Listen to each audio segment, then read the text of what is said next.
That's, you see. A question to Martin. It was a question after your talk by a gentleman behind me. He was saying, well, you presented 4 graphs, and that's not that clear. And then you said, well, originally they were presented one by one.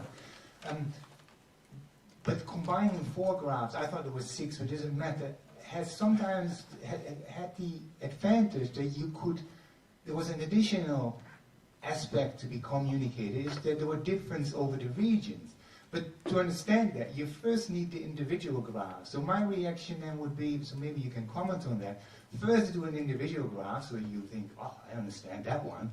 And then in a layered messaging, either in time or in depth, you have to combine them, because the combination has an extra one. And if you do it individually 4, then you don't see the combination.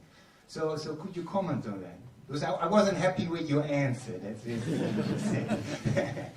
wants to come in too, but yeah, I think so. We would have, when we ran those charts, we had a story in mind. So you're right that the more complex charts would usually come in towards the end. If you want to go there with the story, it would have depended on the briefing and whether the regional chart needed to come in, and what support you need for the audience if you're going to bring it in as well. So yeah, we would have thought quite hard about the sequencing. We'd usually start with the simple stuff and layer those later ones in. There would only normally be 4 or 5 charts in those briefings. I don't know if you want to. There are some instances where we'll have a conversation with our data visualization team. It's lovely to have one, her own, but I'll be talking to them about, say, internet sales and trends in internet sales, and we'll have a problem that our internet sales figures are price only, so they're not adjusted for inflation, which means that graph on its own is not the full picture. And so, we don't actually ever want that one to live on its own. You know, charts should exist on their own and be happy in the wild on their own.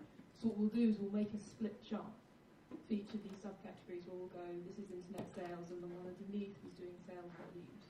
So we put both together and have them all nested, so that like with a small multiple, sometimes you can combine different types of data in the same chart. That would just seem the most coherent solution for that, because they shouldn't be split apart. We have one story between them, but we need it both.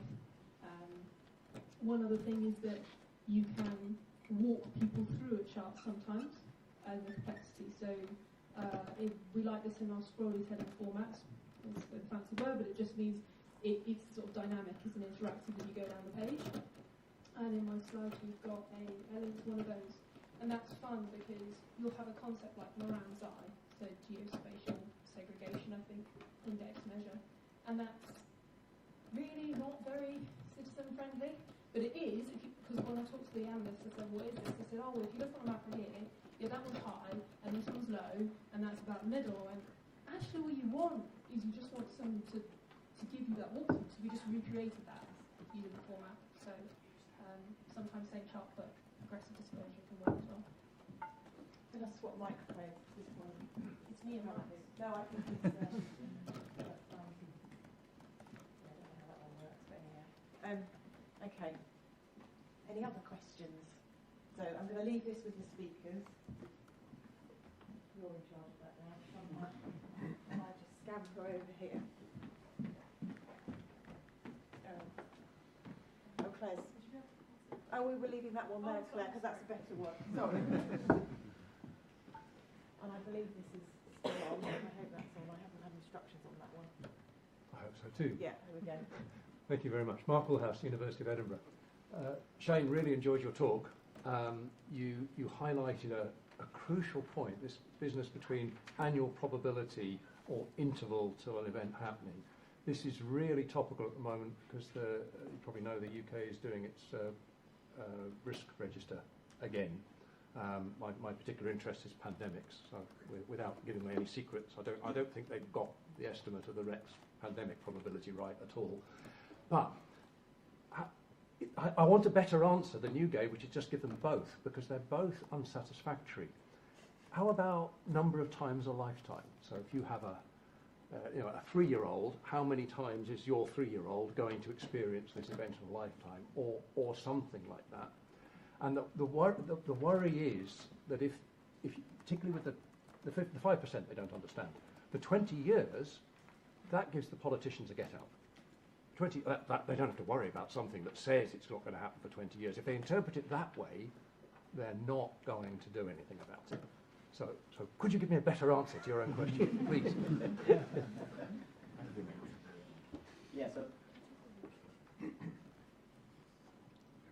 So I think to your point where you're saying you take a person's age and then how many times they experience that, I think that works, but it depends on the person, because it's going to be so different for each person. If that works in your context, fine. But these are sort of companies, and so from my end, that'll be a lot more difficult.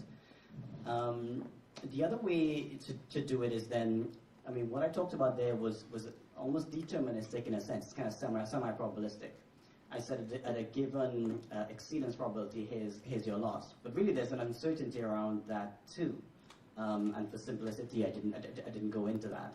So that's also another way of looking at it, and something that we use as well too, where we're saying, well, hey, no, we didn't say it was once in 20 years. We said, well, there is a range of losses, and these are the corresponding probabilities. Doing it that way can be sometimes helpful. So we say, well, hey, the 95% confidence around 20 years is from 1 to 7 million, something along those lines, and we can do it that way.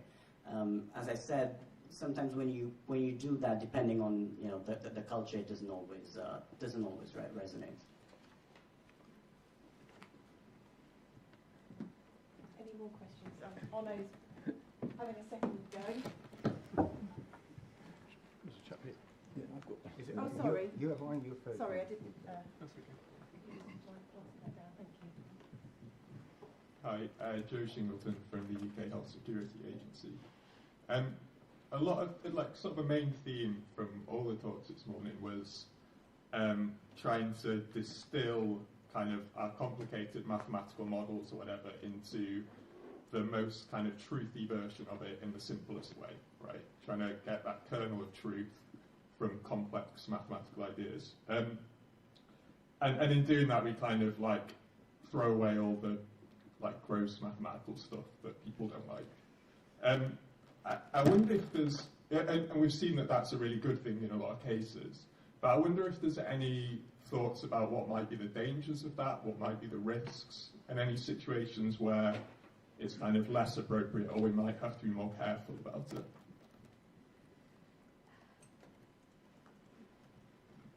Yeah, recently I had the chance to speak about a honeybee model to 100 beekeepers who don't know anything about modeling or science.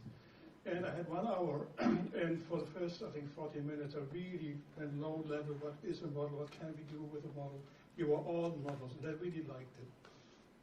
And then I presented a few figures from our publications, and I could see from their faces, interesting. So they didn't get it. It was a failure on the one side, a failure on my side. I should have explained it more carefully, but on the other hand, it's not a bad idea to let people know that things are complicated, right? And that we are communicating the basic idea, but there's more to say about it, right? And I think there's a danger to oversimplify. And then you raise a really important point. So, I mean, the way how I communicated the complexity was maybe not optimal, but I think it's a good point. And you said that somehow in the subtext you can present it. You start simple, but you don't hide the things you need to say. So this is a conversation I find I have incredibly often, because statisticians are rightly extremely picky about how things are put forward, because they know all the nuances. And so my job in that conversation with them is to go, okay, so is this exactly what you want to say? And I always invite that sort of open door of, no, do push back with me. Have I oversimplified this now? And they go, I'm not so comfortable about that. And you go, okay, why? Talk to me. And they go, because it's slightly different in this scenario. And then we take that judgment call together. And I think it's maybe, I coined it in the moment, maybe it's finding the Gandalf moment. So when do I say we have to explain this? And when do I give people the tiered option? And when do I say, do you know what? That all needs to live in the methodology, because it will frighten people. But it's beautiful, so you need to publish that. And we'll do it in the proper place. And we'll let, that have its own space. because there's also a risk that you try and cram a definition down too much to the point that it mangles it. All the, the people like the beautiful mathematics, they call it the other way around. They don't want to destroy it. It makes something lovely. It's just that, my mum doesn't have time to understand that particular bit, but she's really interested in what they found out. It's a real sweet spot. It's just going. I think for me it comes down to, is there a fundamental risk of someone misunderstanding this? Is it going to aid their understanding? So in the example where we didn't explain the model, every time we ran through it, I went, this isn't actually helping me understand the nuance of why this finding. Maybe it comes down to understanding uncertainty. I don't know, for 30 illness. Just a bit nervous because OSR's watching me. But does it help me understand it better in a way that I could explain to someone else? And if the answer is no, then it didn't add value for that particular user. It might add something for someone else, and then it's like, well, how do we stagger that presentation or move it on? But I don't know if that answers it.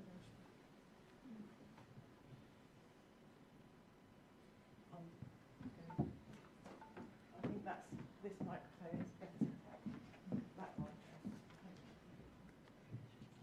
Yes, I'd like to talk a bit about the quality of the models, and particularly for Volker, that you've got a nice sort of structured reporting to allow people to understand the modelling, and it's similar to the sort of Cochrane reporting of effectiveness of medical treatments. Now, Cochrane end up with a star rating in the end.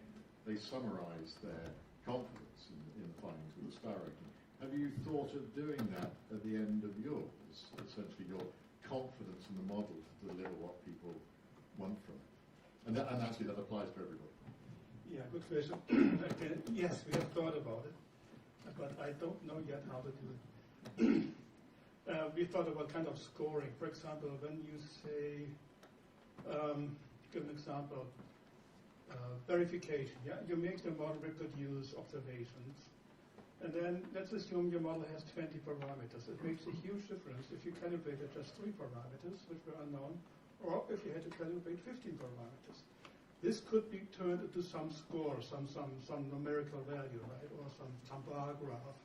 And I'm not so sure about some other aspects of the modeling business, so maybe we can learn from your case. But I'm thinking a lot about this because for now it's documented, but being documented does not mean it is good, right? Because you need to be an expert to look into it and to see it. And then condensing that information, I really would love to do it, but it's a long way to go. And it's more complicated in ecological modeling than in statistics because it's much less formalized, our way of modeling than, for example, in statistics. But it's a very important point. Thanks. I can comment briefly. Probably 2 things. One is, I guess in general, if you step back, you'd probably say the earthquake models are more uncertain than wind models, for example, right? So that's probably a way that you can do the confidence that way, because you have less observations and so forth. I think that's generally regarded by the market. They kind of know these things by now, but that could be quantified in that way. But the second part is the commercial part. So if you then put, this is a 5-star and then this is a 2-star and so forth, there are commercial implications for doing that as well too. So that's something that we will have to consider. If you then have a 2-star, then I'll pay less money than for a 5-star and so forth. I'm just saying that there will be implications from that too.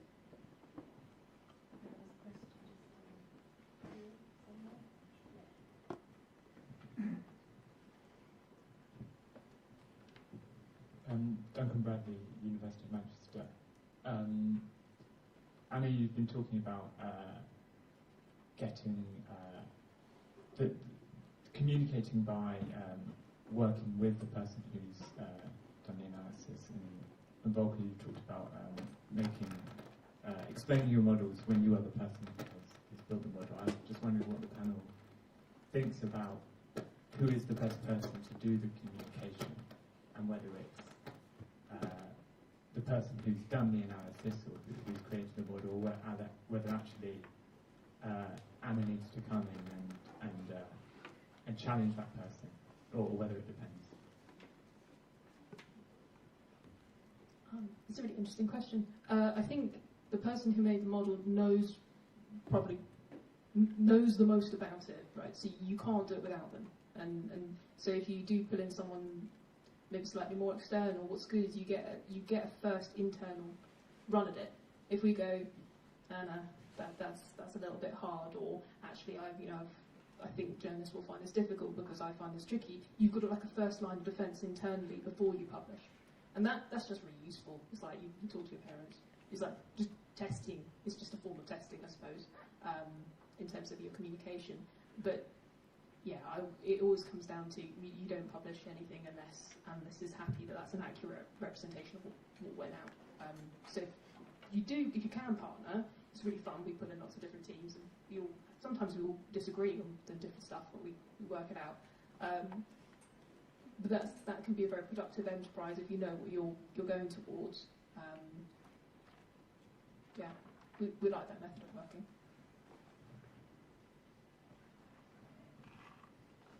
Yeah, so working with you, you're a professional, yeah, so you can really help us. I think the real challenge is when you talk to the media, and then we have a long list of things to do and not to do in our institute when we talk to the media, because there's this example, a colleague of mine has been modeling fires in the Amazon, and then there were fires last year in the Amazon, so he was interviewed by many journals and TV programs and so on, and they all reported one number. They are so keen on numbers because people can remember numbers. It will take the forest, I think he said, 200 years to recover from those fires. Which is not the wrong statement, right? But it's so much simplified to just one point, and you need to be really careful with these simplifications. In this case, it was not so bad, but sometimes it can be really bad because with these numbers, somebody said it, I think, you said it, everything boiled it down to one number. In the media, this is very, very common.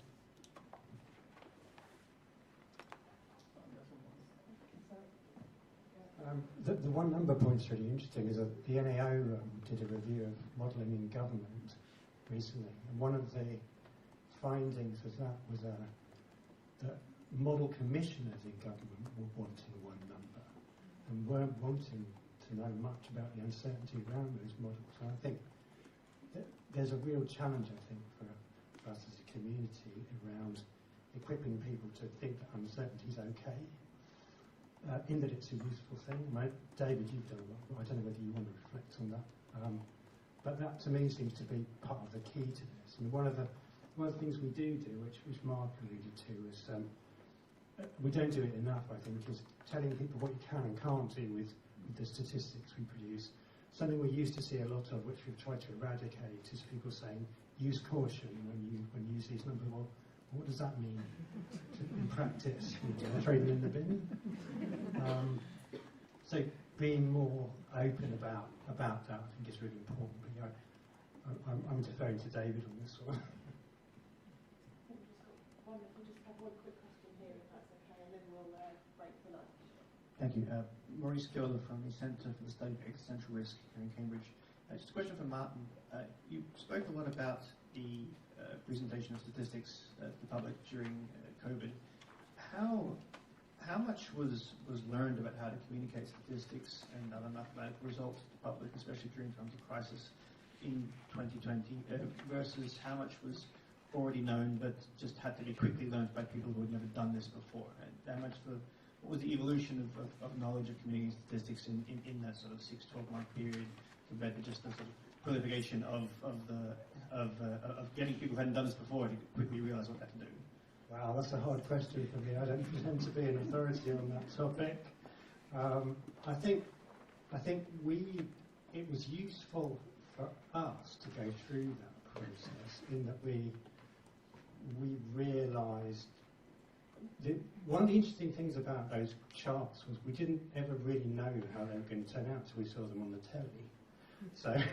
So some of them you would notice that the important caveats were obscured by the rolling ticker on the shelf.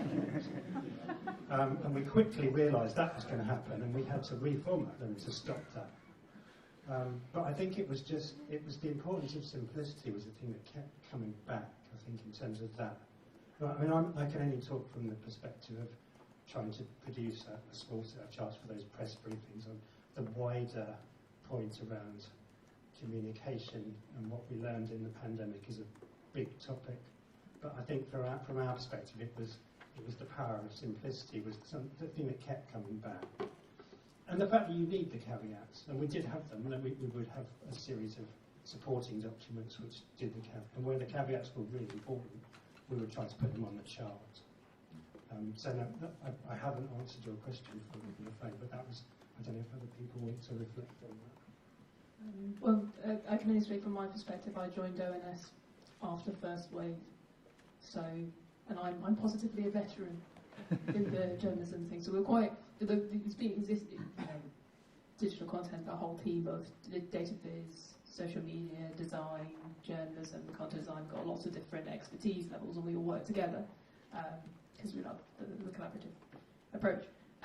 That team, I would say, I'm going to get the numbers wrong, it's probably quadrupled in size. Quite, obviously we're ramping up to census anyway, but there's a lot more investment in that.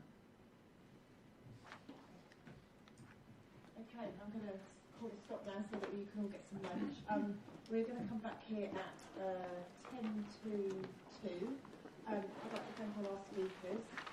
Just a couple of different points, just a reminder to talk to our colleague Rachel Primus over there if you want to know about the knowledge exchange new hub. And just a sort of a point for the gateway. So Maha, who introduced the event, is going to be going on maternity leave very shortly. So the gateway is going to have, we'll be advertising for her post for a year's cover for maternity leave. So if anybody is interested in working for the gateway for a short period of time, then come and talk to Maha over the next couple of days, or talk to myself. So that's a plug for that. Thanks very much to the speakers, and see you back in about 45 minutes. Thank you.